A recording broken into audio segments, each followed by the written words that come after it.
ముందుగా నంద్యాల పట్టణ ప్రజలందరికీ నా నమస్కారాలు తెలియజేస్తున్నాను. ఈ రోజు నంద్యాల నియోజకవర్గంలో ఎన్ఎండి ఫరూక్ గారి ఆధ్వర్యంలో, ఫిరోజన్న గారి ఆధ్వర్యంలో నారా భువనేశ్వర్ గారి పుట్టినరోజు వేడుకలు ఎంతో ఘనంగా నిర్వహించడం జరిగింది. మహిళలు ఎంతో ఎదుగుతారు కానీ ఒదిగి ఉన్నారనడంలో నిదర్శనం నారా భువనేశ్వర్ గారు. తండ్రి ముఖ్యమంత్రి గారు అయినప్పటికీ, భర్త ముఖ్యమంత్రి గారు అయినప్పటికీ ఎప్పుడే కానీ ఆమె ఒక లేకోకుండా ఆమె సాదా మనిషిలాగే ఉంటూ జనంలో ఉంటుంది.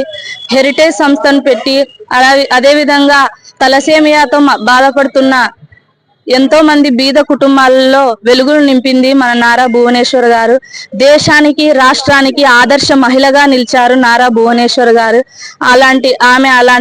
ఇలాంటి పుట్టినరోజులు ఎన్నో జరుపుకోవాలని మనస్ఫూర్తిగా కోరుకుంటున్నాను. జై తెలుగుదేశం, జై ఎన్ఎండి. నంద్యాల జిల్లా నంద్యాల నియోజకవర్గం మన మంత్రి గారు ఎన్ఎండి ఫరూక్ గారి ఆదేశాల మేరకు ఫిరోజ్ అన్న గారి ఆధ్వర్యంలో, ఫయాజ్ అన్న గారి ఆధ్వర్యంలో ఈ రోజు భువనేశ్వరమ్మ గారి పుట్టినరోజును ఘనంగా జరుపుకోవడం జరిగింది.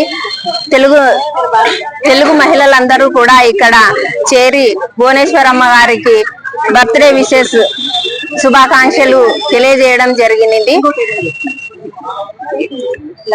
మహిళలందరికీ కూడా ఆదర్శంగా నిలబడుతున్న భువనేశ్వరమ్మ గారు ఎన్నో జన్మదినాలు ఇంకా జరుపుకోవాలని చెప్పి అందరూ కోరుకుంటున్నారు. మేము కూడా కోరుకుంటున్నాము. ఇలాంటి పుట్టినరోజులు ఎన్నో జరుపుకోవాలని ఆడవాళ్ళ అందరికీ ఆదర్శంగా నిలిచిన ఆమెకు శుభాకాంక్షలు తెలియజేస్తున్నాం.